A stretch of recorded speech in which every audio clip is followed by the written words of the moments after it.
Okay, so, oh, we just had one more person join us.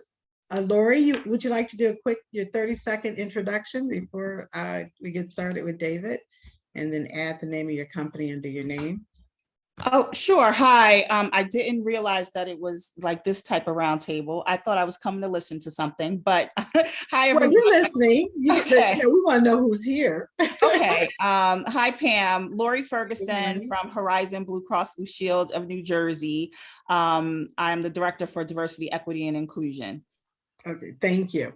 So thank you all again. As we get started with this conversation, the way our process works, it is a table conversation. I'll spend you get to listen for the first 15, 20 minutes as I kind of peel through David's brains, and then definitely ask some questions if you have them. If not, I'll bring them on. But this is a leadership roundtable, so I appreciate this. And we have a power-packed roundtable because these are all highly ranked companies. So Bethany, you're in for some great practices.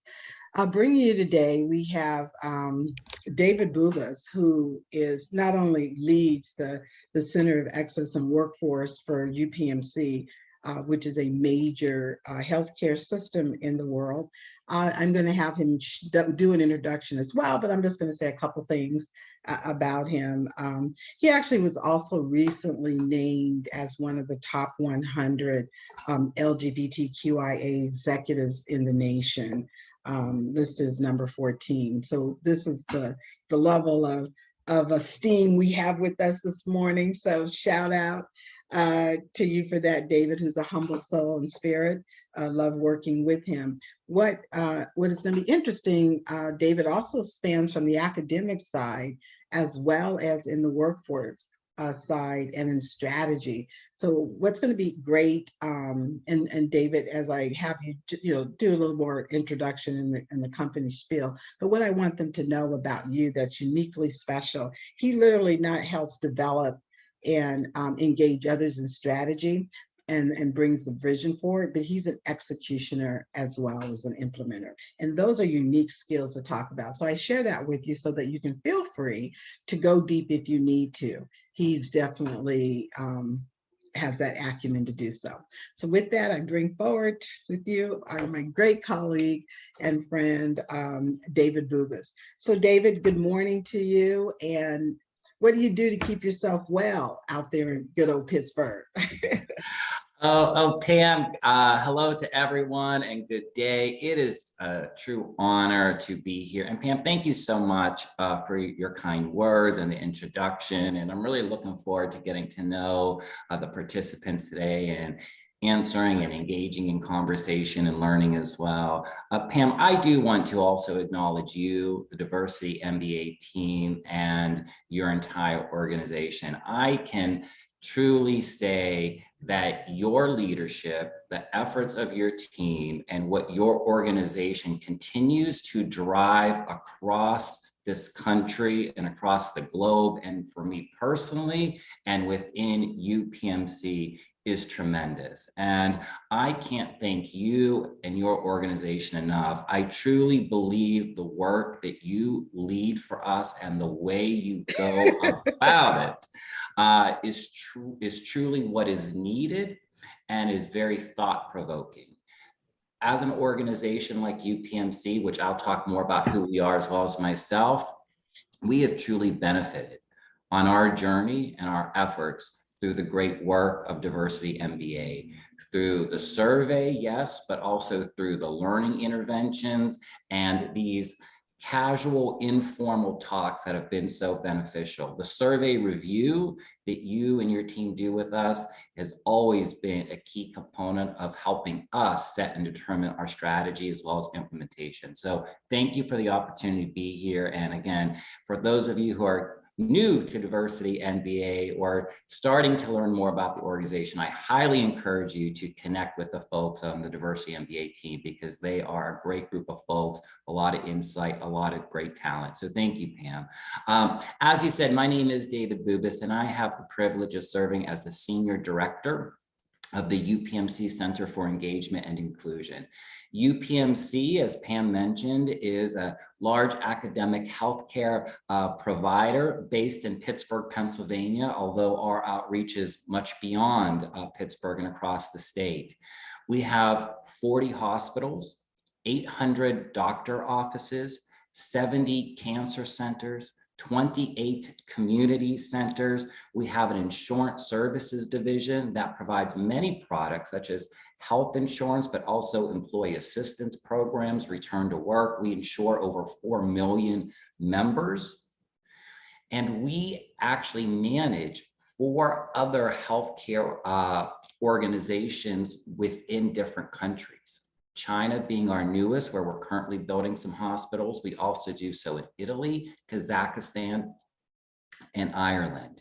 We have over 92,000 employees that make UPMC run every day. And so at the highest level, who we serve are our patients, our health plan members, the communities that we operate in, and of course, our employees that really bring life-changing medicine every day to who we serve.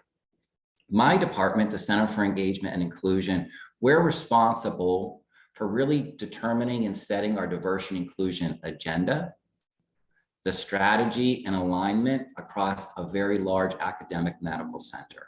Part of the key success for UPMC overall in our business model is our close integration with the University of Pittsburgh, our academic arm.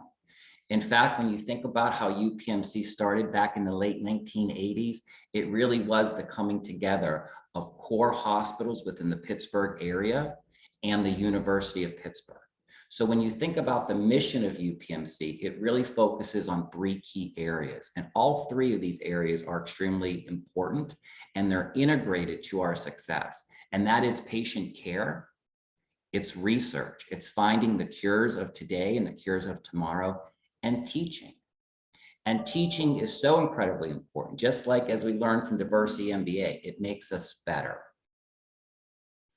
Personally, I've spent the last 17 years at UPMC working in various human resource roles. And it's been an honor and a privilege and something I've been so excited about. And I look forward to the next 17 years because it truly is an organization where you can grow and you can flourish. One of the things I like most about UPMC is we're a hungry organization.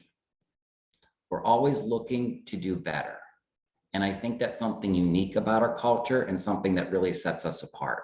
When I'm not at UPMC, something I also enjoy doing is I teach human resources. I teach human resources at the University of Pittsburgh School of Public Health for those obtaining their master's in healthcare administration. Pam, thanks for the opportunity to do the introduction. I'm looking forward to the dialogue today. Thank you so much, David. That was new for me to know that you guys are looking to expand beyond your already global footprint. And I really love that about the work you do. Also, I will share with you, UPMC is our presenting sponsor for our health. Well, we're calling it is our healthcare summit, but actually it's going to be our healthcare redesign summit this year, where we're redefining health equity. So that's going to be, we're really excited about that coming off of the organization. So, you know, really, David, what organizations, I think, I don't want to use the word struggle, so forgive me, because we do have senior leaders around this table. So forgive me for some of the language, but I do think organizations, you know, they do struggle a bit with really trying to have full integration into their businesses, you know, not just the, you know, the DEI strategy, but making sure that it's not only aligned with goals in the business segments of the organization, but really fully integrated, where people are saying, okay, this is what has to happen. And I'm asking about an integrated strategy and how you activate that, because, you know, Bethany, just so you know, it's not something that's going to happen overnight. It is not going to happen. And we have these very mature companies around this table. They'll tell you that.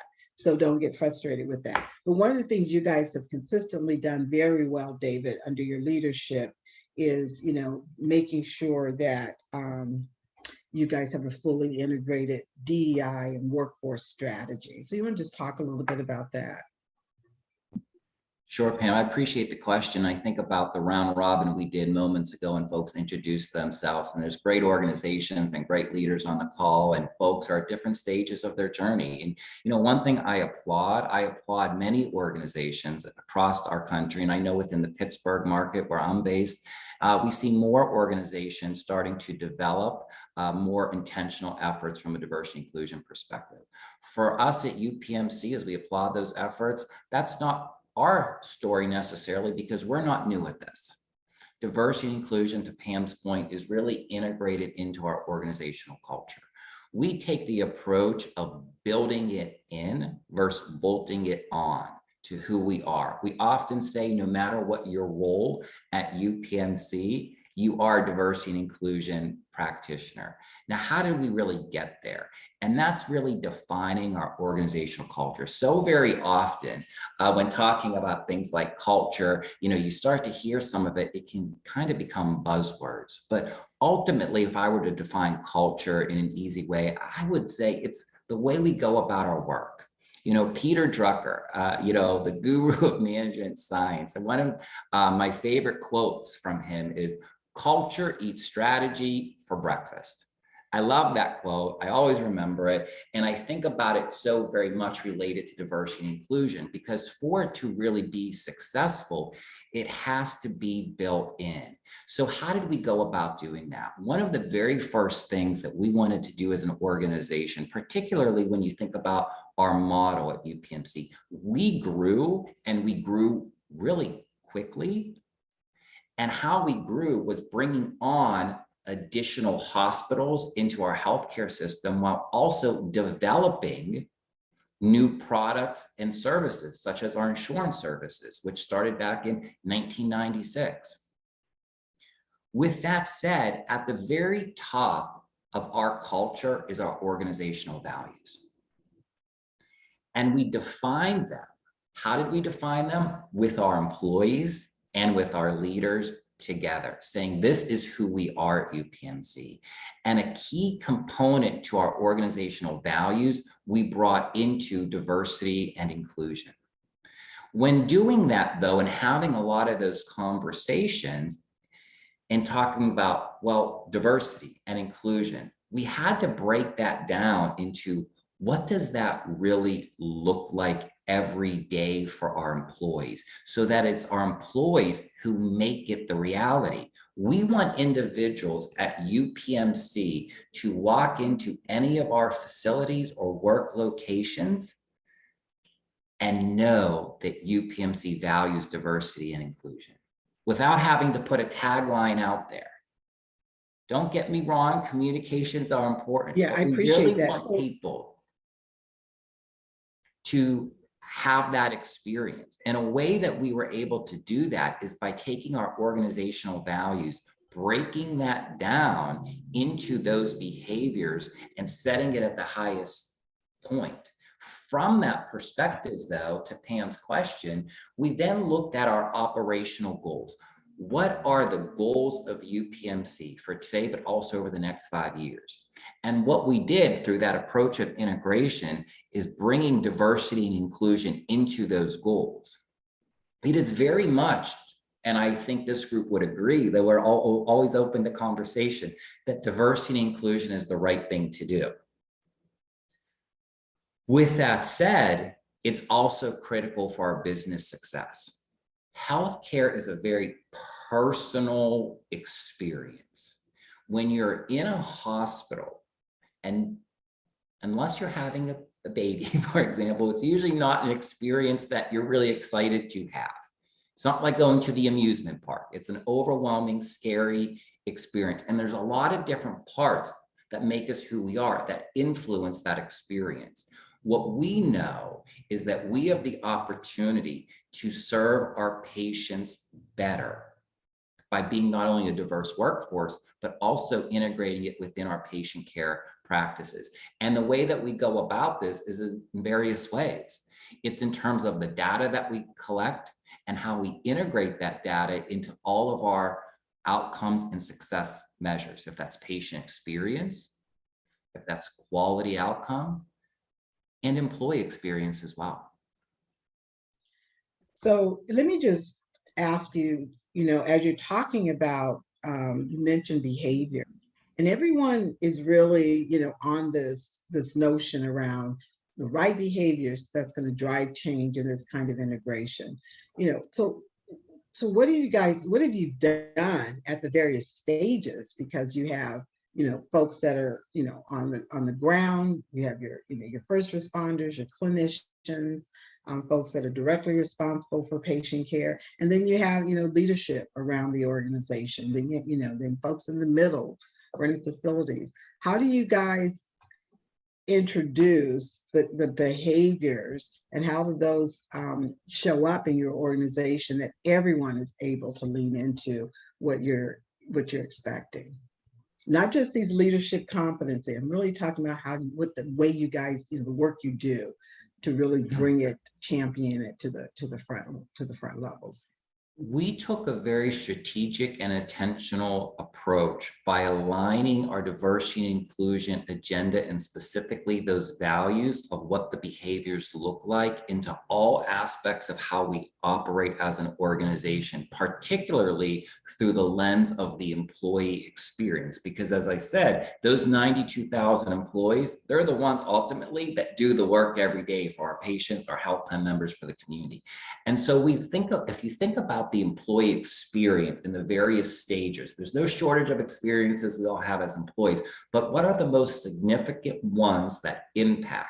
So we think about it from a hiring perspective. One of the things that we do within our hiring practices is not only assess job applicants from a qualifications perspective, but also from our values. At UPMC, we value diversity and inclusion. We value dignity and respect. If that's something that you value and you're excited about, we may be the right organization for you. If that is not something that you value, thank you for sharing that with us. We're probably not the best fit for you, and that's okay too. And so we put that into our hiring practices, but we continue. So then our onboarding process, new employee orientation is one of the biggest success measures to help employees succeed. All of us know the conversation around employee retention, and recognizing employees within that first year of service is sometimes a very high risk for turnover. So when you think about new employee orientation, for us as an organization, that's at the system level. What does it mean to be part of UPMC? And of course, then at the department and at the job role perspective.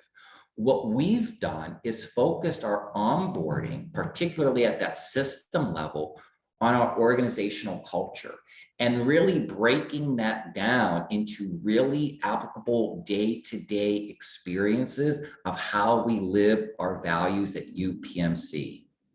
Yes, it's very important we all do that necessary onboarding paperwork. Yes, we can do that, and we can accomplish that in orientation. But the meat of the experience is really about our culture and our organization. We also recognize, which is, I think an experience that we've all had, you hire a great person, you provide them with the right level of orientation and learning to get them ready to succeed. But then you have to place them in a culture, though, that reinforces it. And how did we go about doing that within our culture? Well, there's a couple different ways. First and foremost, we integrate our core values into our performance management process. So every employee, when they go through their yearly evaluation, they are evaluated on 3 core sections. One, their job duties. The second area, their goals as an employee. But the third area is our values. How do you live those behaviors? And that consists of 50% of the overarching score of that employee on their evaluation. So it's very significant because how we work is just as important as what we do. We also want to ensure within our culture that this message is reinforced, and that we provide ways to help us recognize that behavior change isn't always easy. It doesn't happen overnight. So we have to keep driving forward. We put a lot of intentional efforts around diversity learning into our organization.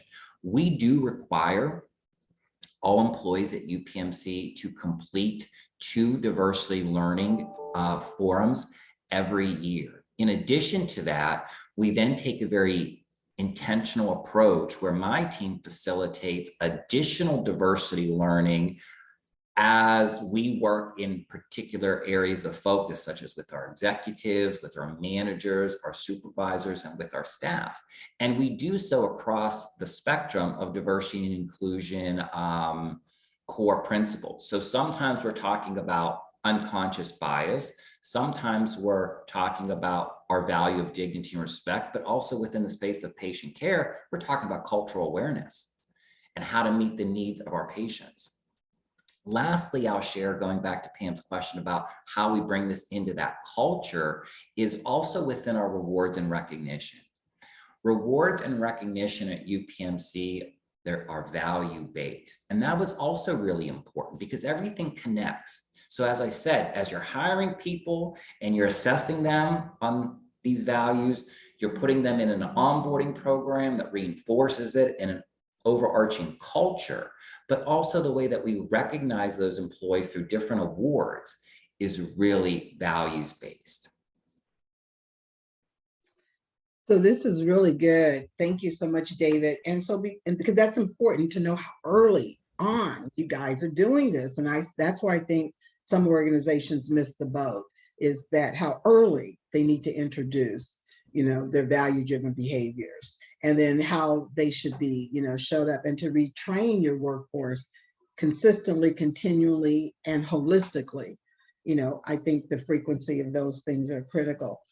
Before we go into our Q&A, I just want to ask you, because this is something, that you guys have leaned in very deeply on, is, how you've been able to adjust your workforce strategy when faced with major obstacles and challenges, specifically diversifying a workforce, as well as reskilling your workforce in a turbulent time, if you will, or diversifying your workforce in an area that's not necessarily, while the state of Pennsylvania has Philadelphia that's highly diverse, not necessarily the headquartered location is. But to share some of those innovative strategies you've done to, to be agile and make those kinds of shifts as the marketplace has required. And then we'll go into some Q&As. Pam, I appreciate that question. And part of our, philosophy at UPMC is recognizing, and I think this group would agree, I may be preaching to the choir, but diversity makes us better. We're better problem solvers. We're better at critical thinking, and we're more flexible by having a diverse workforce. And our leaders understand that. How do we help accomplish our efforts in terms of diversifying our workforce? We recognize within UPMC, it takes a 2-tier approach. First and foremost, we want to grow talent within our organization. I mentioned myself, I've been with UPMC 17 years. I'm a product of folks being able to grow within the organization. The second is our recruiting strategy externally and how we bring folks into UPMC. Now, with that said, those 2 practices aren't new. I bet everybody would talk about how you grow talent and also how you recruit people into the organization. But what we've also been able to do to help us achieve some very impressive workforce goals that I'll share with you is by having our data analytics really reflective of our workforce in this case and D&I efforts, and sharing that as part of the key success measures of our organization. So just as We share our financials. We also share our quality outcomes. We also share our diversity and inclusion efforts. And by doing so, I will share with you, and I think, Pam, this might be why you asked me this question, but over the past 5 years, UPMC has increased people of color in executive roles by 96%. That has been a huge success for us, an intentional effort. Our original goal was to increase by 40%. We actually surpassed that goal and got to 96%. And we did that, yes, through external recruitment and talent development internally, but also looking at our workforce and taking this 92,000 number of employees, and our executives are a much smaller population, but they're still significant, about 500 folks, and using the data analytics to show who are those individuals, what are those roles, and how can we plan? And sharing that with ultimately our leaders. And that's been really helpful for us. In fact, we've increased women in our executive roles by 19% over those same 5 years. And now, as we celebrate that success, we recognize this is a peak on a mountaintop for us, but that's the base of the next. And so now we set our next 5-year targets that will include an additional 40% increase in people of color in executive roles, another 20% increase in women in executive roles.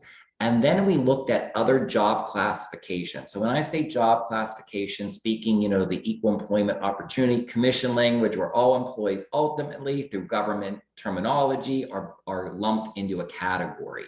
And so we talk about our executives, which are roughly our vice presidents and above. But now we're looking at taking that success. So we started intentionally with our executives and now adopting our recipe to go into our managers and director level, our professionals, our technicians, and our service workers and other frontline folks within our facilities. And so we've looked at those goals, and how we set those goals was based upon the labor availability data within the footprint UPMC operates.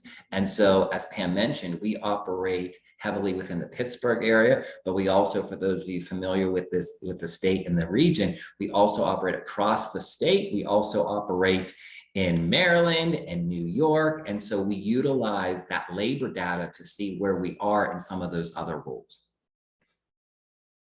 I appreciate that, because when we talk about workforce strategy, you have to bring a different lens to it. And I really feel you guys have done that.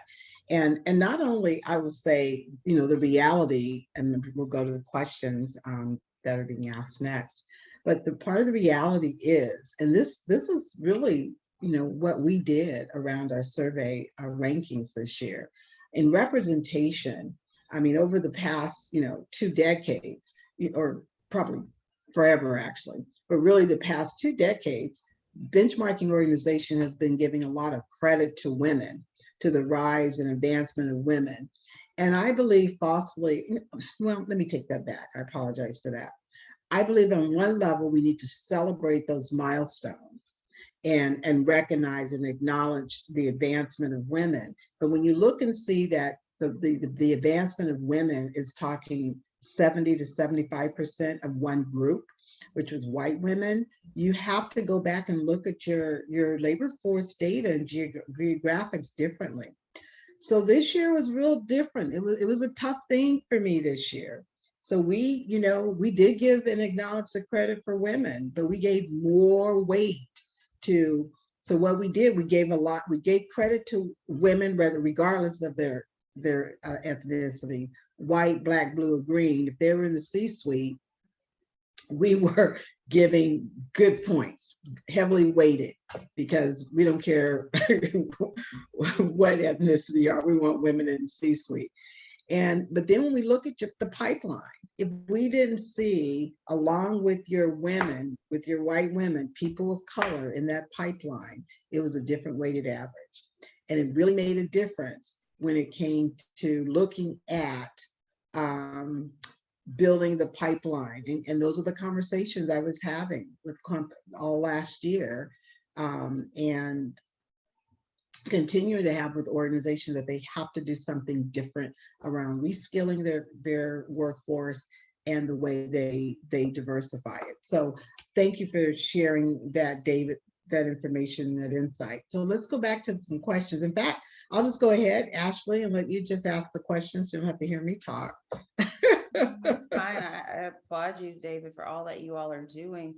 The question I had was, we've had, like, a lot of places, a lot of healthcare systems, a lot of travelers and temporary team members. And one of the things that we've really tried to figure out with the team members and vendors is, how do you make sure that we are giving them education, also at the same time in embedding our culture, knowing that these people represent us, they represent our brand, but also they'll be leaving in 12 weeks, and also making it work for them as well as by the bedside or whatever their role is. So just wondered if you all had encountered that or come up with anything innovative for that.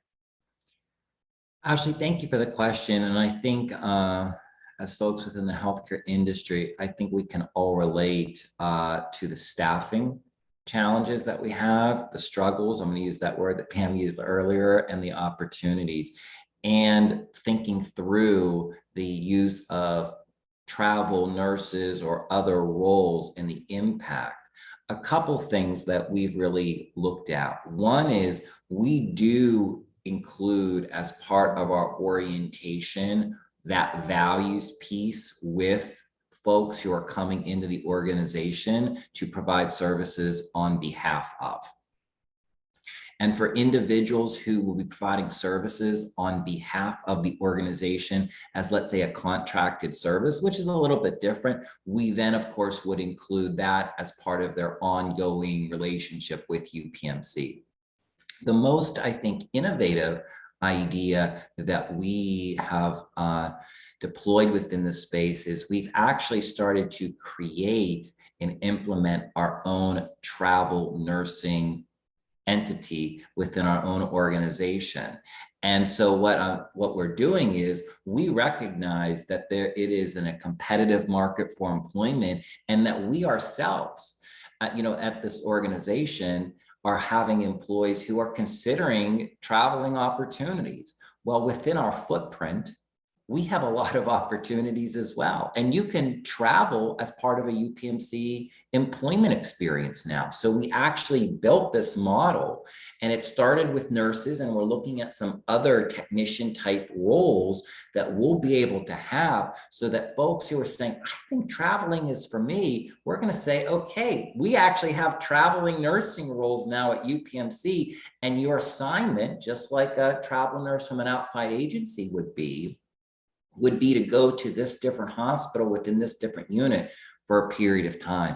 And that has been really successful for multiple reasons. One, it's helped us reduce the barriers and challenges that your question proposed. It also financially has allowed us to operate in a different way, because again, these are high sought out roles, and rather than having it managed by this staffing agency, we ourselves are able to do it. And then lastly, from the employee engagement experience, I've said it and I'll say it again, there's a lot of opportunities to grow and do what you want to do at UPMC. No matter what role that you want to do, we have it here at UPMC. And so this provides another platform for employees as they gain experience to say, I think I want to do some traveling, and I can do it within my system. I mentioned earlier, we have 40 hospitals. So it is significant ways that you can actually travel. That's awesome. I love the idea of just giving people flexibility as well as keeping them. So thank you for that. I appreciate it. Yeah, and I'll just add, and then Bethany, I'll have you ask your question. The other thing that organizations are doing for their temporary employees, and actually, we even started it ourselves, in our organization. We do it with our interns because they're short term. But the mentoring circles, think about a group circle, mentoring circle with a group of folks that are going to be with you for 3 months. Why not allow them to do that? And I will tell you, it started back with Best Buy probably about 5 years ago, and then Walmart and Target later picked this up.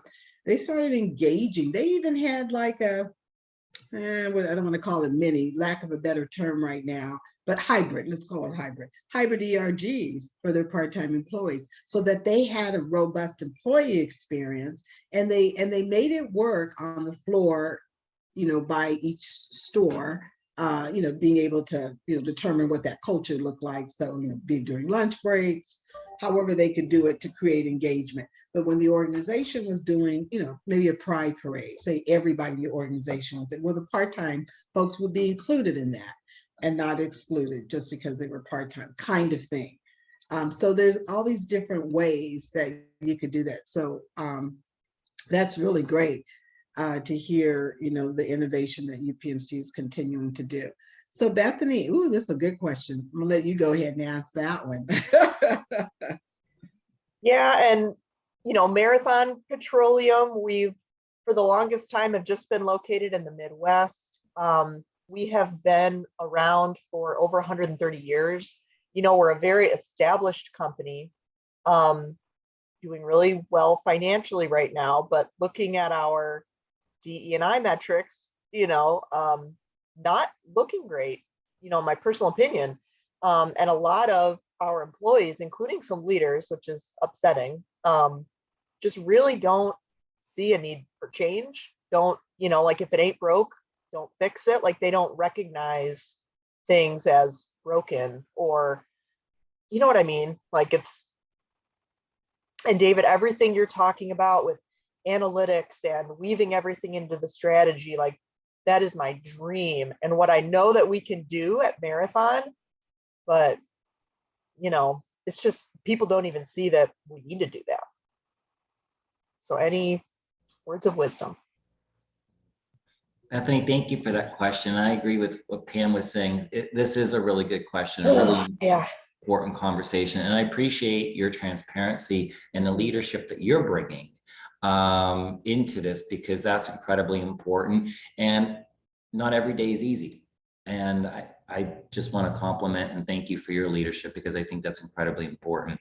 I also just have to say and echo at the very beginning, for diversity and inclusion to be successful within any organization, to Bethany's point, it requires two things at the beginning: commitment and strategy.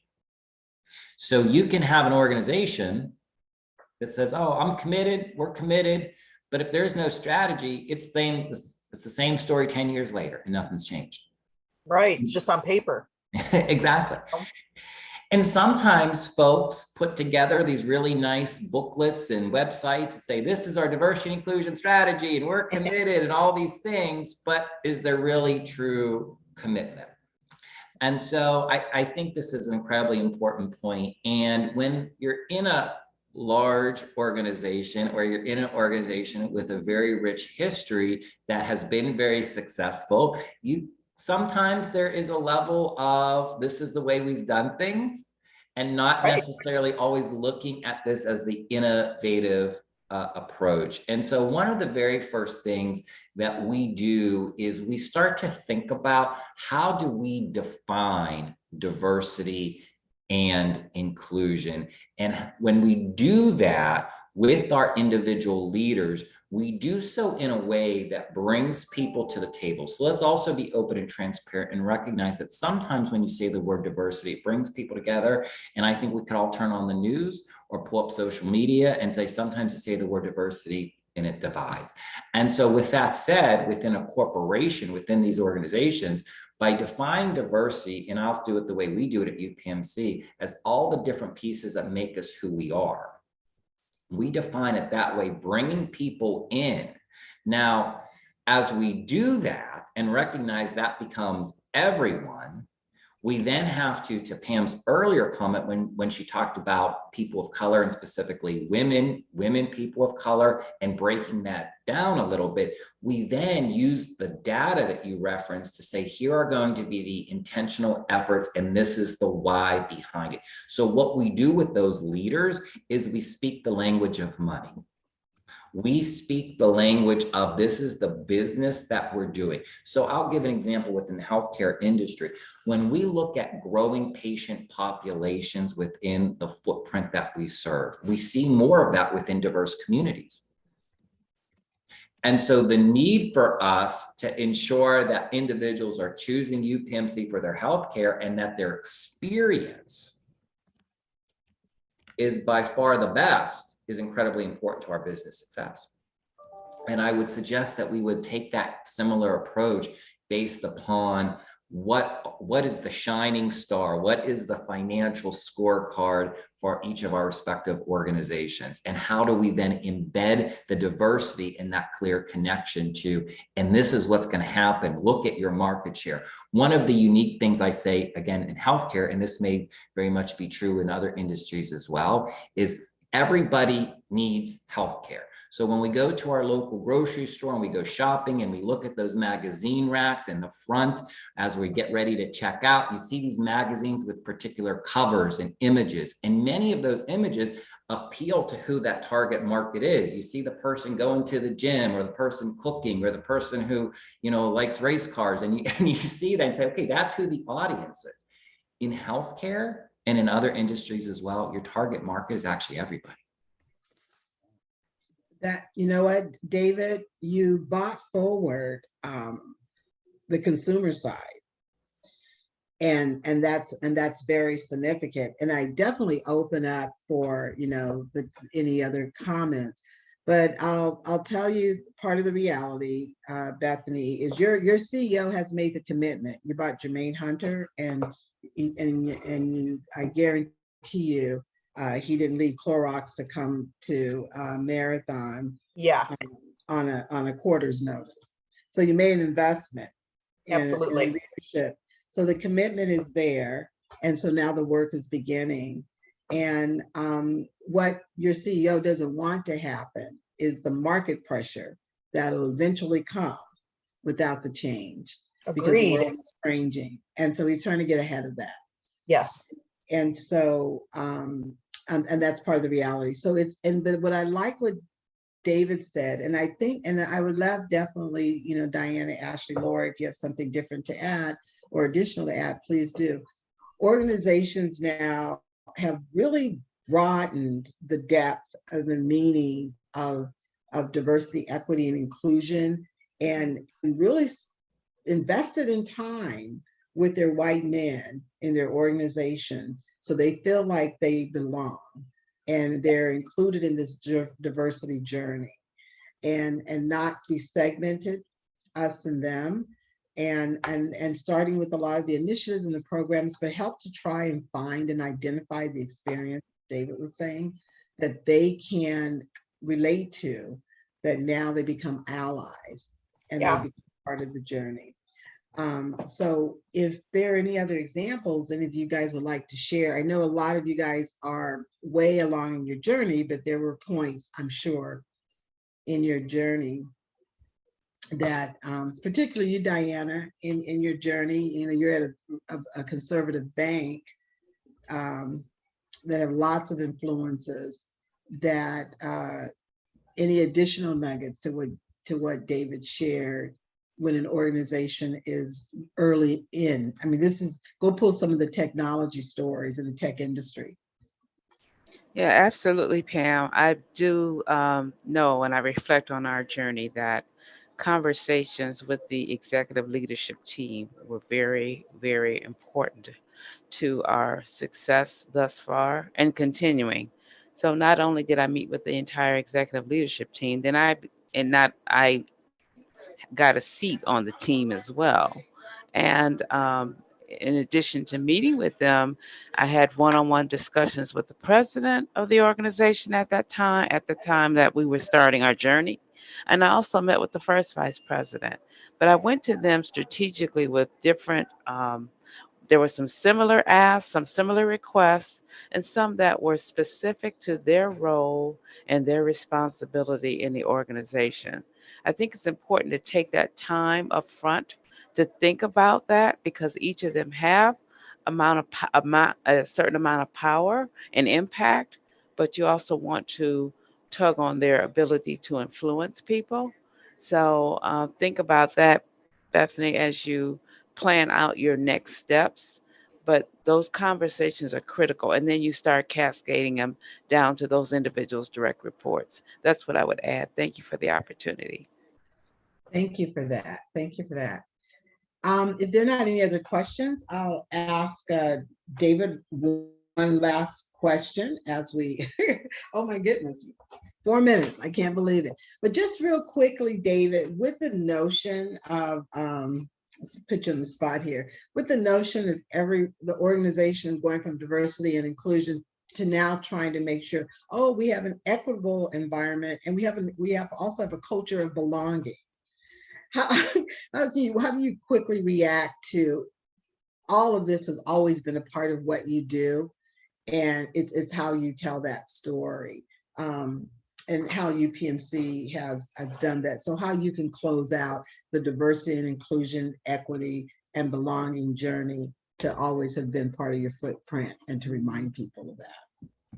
Thanks, Pam. I love this question because one of the things I love about being a diversity inclusion practitioner is this work is not like accounting in the sense of it's consistent day after day within every industry. And if it's not, then that's a problem. That's a legal concern for the world of accounting. Diversity inclusion is ever changing, and it needs to be. It goes back to why it is so critical to the success of the business. From a diversity learning strategy perspective, this question really resonates with me because when thinking about organizations, you can be diverse, but not necessarily inclusive. And there are organizations that feel that they are inclusive, but they're not diverse. And so when thinking about inclusion as an action of something that you do, that is really the way that we drive it. Inclusion is an action. You do it. You include others. And we think about how do you create that overarching culture where people belong. So belonging is the highest point on the mountaintop. But to get there, you have to be an inclusive organization, but you must also be an equitable organization. Period.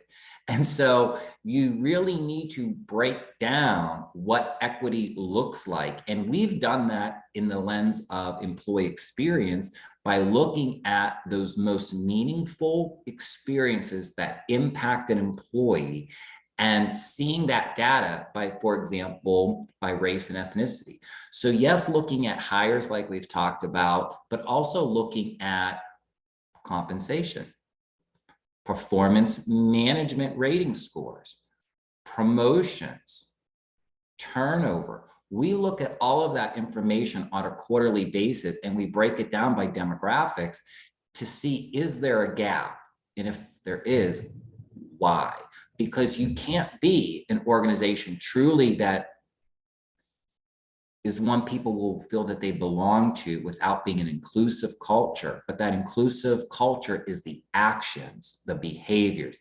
Equity is the process and the consistency of it. Equity, I'm very passionate about this, is not the same as equality, which people sometimes mix this up. And so we really go deep into this in our learning forms for staff.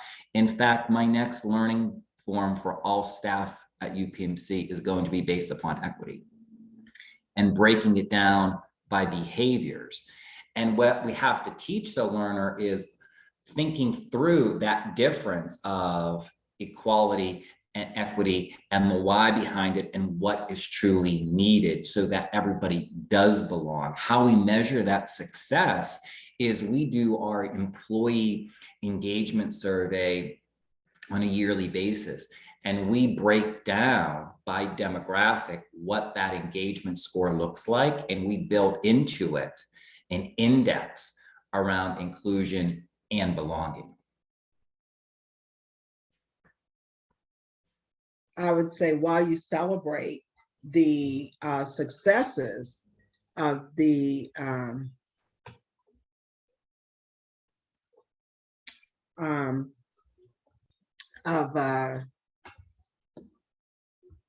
of your engagement survey scores, also look at the questions that were not answered and the questions that had unfavorable answers.